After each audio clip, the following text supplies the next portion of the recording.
இன்றைக்கி காரசாரமாக முட்டை ஆம்லெட் நல்லா சாதத்துக்கு செம்மையாக இருக்கும். பார்க்கலாமா எப்படி செய்கிறதுன்னு. இந்த 3 இன்க்ரீடியன்ட் இருந்தால் போதுங்க.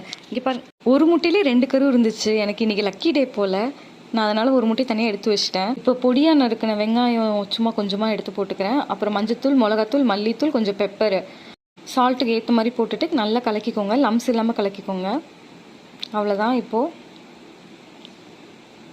பேனில் எண்ணெய் ஊற்றிட்டு ஜீரகம், கருவேப்பிலை வந்து 2-3 கிள்ளி போட்டிருக்கேன். பூண்டு வந்து தட்டி போட்டிருக்கேன். நீங்கள் இஞ்சி பூண்டு பேஸ்ட்டு கூட போட்டுக்கோங்க. அப்புறம் வந்து வெங்காயத்தை பொடியாக நறுக்கினதை எடுத்து போட்டிருக்கேன்.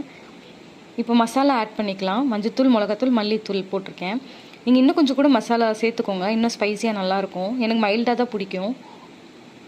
இப்போ வந்து கலக்கி வச்ச முட்டையை வந்துட்டு நல்லா ஆம்லேட் மாதிரி ஊற்றிக்கலாம். இது மேலே கொஞ்சம் கொத்தமல்லி தூவிட்டு மூடி வச்சுருங்க. இப்போ பாருங்கள், நான் திருப்பி போட்டேன். பரவாயில்ல, உடஞ்சா பரவாயில்ல. நீங்கள் முழுசாக எடுத்தாலும் நல்லா தான் இருக்கும். அவ்வளோதான். நல்லா சுட சுட நான் வடிக்க தான் செய்வேன் சாதத்தை. நல்லா வடித்த சாதத்தில் அந்த முட்டை ஆம்லேட்டை வச்சு